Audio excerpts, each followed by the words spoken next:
Hello everyone शांति पाठशाला को मु आपण मानंकु स्वागत जनाउची। आजिकार एक नूतन वीडियो रे आमे आलोचना करिबा एक सुंदर विषय वस्तु कलिंग वीर बिजू पट्टनायक। जदि एबे पर्यंत आपण चैनल को सब्सक्राइब करिनाहंती तेबे सर्वप्रथमे सब्सक्राइब करनियंतु एवं बेल आइकन टी को प्रेस करि दियंतु। चलंतु आरंभ करिबा। इतिहासर अधपतन ओडिया जातिर दारुण विपर्जय रे ही पराधीनतार शिकार हेबाकू पड़िछि ए देशवासी को। बर्बर विदेशी मानंक द्वारा देश होइछि शासित, जाति होइछि दलित, समाज होइछि निष्पेषित। देशर एई घड़ीसंधि मुहूर्तरे एही जाति प्राणरे नव जीवनर संचार घटाई जन्म नेइछंती कलिंग सम्राट बिजू पट्टनायक। 1916 मसीहा मार्च 5 तारिखरे कटक सहर बिजू बाबू जन्मग्रहण करथिले। तांको पिता थिले लक्ष्मी नारायण पट्टनायक ओ माता आशा देवी। बाल्य शिक्षा से समापन करथिले कटकरे। प्रथमे कटक मिशन स्कूल रे, तापरे रेभेन्सा कॉलेजिएट स्कूल रे एवं एंट्रांस पास परे अध्ययन करती रेभेन्सा कॉलेज रे। रेभेन्सा कॉलेजरू बीएससी पास परे दिल्ली रे थिबा aeronautics training institute of India रे अध्ययनरत रहंती। सेठारू कृतित्वर सह उत्तीर्ण परे इंडियन एयरवेज रे चाकरी करिबार सुजोग पांती। बिजू बाबू थिले जणे दुस्साहसी पुरुष। पायलट रूपे कर्म नियुक्ति रे प्रवेश करिथिले मध्य देशर पराधीनता पाई मन गभीर व्याथतुर थिला तांकर। तेणु से जातिर पिता महात्मा गांधींक आंदोलन रे प्रत्यक्ष और परोक्ष भावरे अंशग्रहण करी स्वाधीनता संग्राम रे दीप शिखा को तेजियान करी पारिथिले। से थिले जणे कुशली पायलट।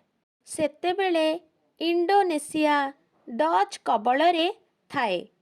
बिजू पट्टनायक कुशल विमान चालना जवाहरलाल नेहरू जानिबाको पाइले। इंडोनेशिया सह भारतर उत्तम संपर्क थिला। तेणु डचଙ୍କ कबलरू इंडोनेशियार जननायकଙ୍କୁ उद्धार करिबा पाई नेहरू बिजू बाबूଙ୍କୁ अनुरोध कले।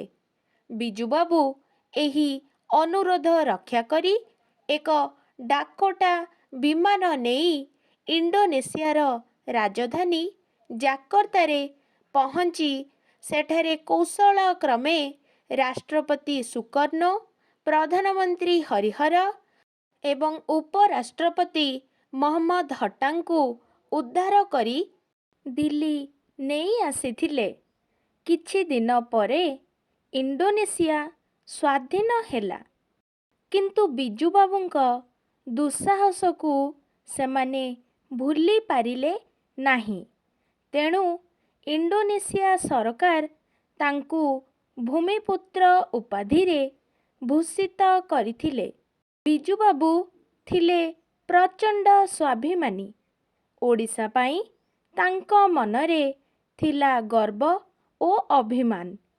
ए देश माटी पाई से अज्ञातरे ढाली देइथिले तांकर श्रम ओ स्वेद। तांकर महनीय प्रचेष्टारे पारादीप बंदर, कोरापुटर मिग विमान कारखाना, राउरकेलार इस्पात कारखाना, हीराकुदर जल भंडार, चौद्वारे ओटीएम लुगाकल, କଳିଙ୍ଗ ଟ୍ୟୁବ୍ସ ଆଦି ବହୁ ଶିଳ୍ପାନୁଷ୍ଠାନ ଓଡ଼ିଶାରେ ଗଢ଼ି ଉଠିଛି। ଓଡ଼ିଶାର ରାଜନୈତିକ ଚିତ୍ରପଟରେ ସେ ଥିଲେ କଳିଙ୍ଗ ସମ୍ରାଟ। ସେ ଥିଲେ ଆଧୁନିକ କଳିଙ୍ଗର ଦ୍ୱିତୀୟ ଖାରବେଳ।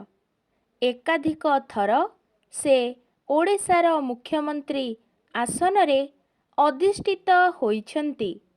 ଓଡ଼ିଶାର ଏଇ ସୁଯୋଗ୍ୟ ଜନନାୟକ 1997 ମସିହା ଏପ୍ରିଲ 17 ତାରିଖରେ ଶେଷ ନିଶ୍ୱାସ ତ୍ୟାଗ କରିଥିଲେ।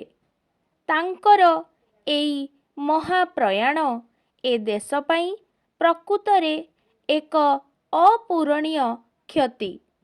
ଆଜି ସେ ନାହାନ୍ତି, ମାତ୍ର ତାଙ୍କ କର୍ମାବଳୀ, ସ୍ୱଦେଶ ପ୍ରୀତି, ଜାତୀୟ ପ୍ରେମ ପାଇଁ ସେ ଆଜି ଅମର ହୋଇ ରହିଛନ୍ତି। ଆଜିକାର ଭିଡ଼ିଓଟି ଆପଣଙ୍କୁ କିପରି ଲାଗିଛି କମେଣ୍ଟ ମାଧ୍ୟମରେ ନିଶ୍ଚୟ ଜଣାଇବେ ଏବଂ ଲାଇକ୍, ସେୟାର, ସବସ୍କ୍ରାଇବ୍ କରିବାକୁ ଜମାରୁ ଭୁଲିବେନି। ଧନ୍ୟବାଦ।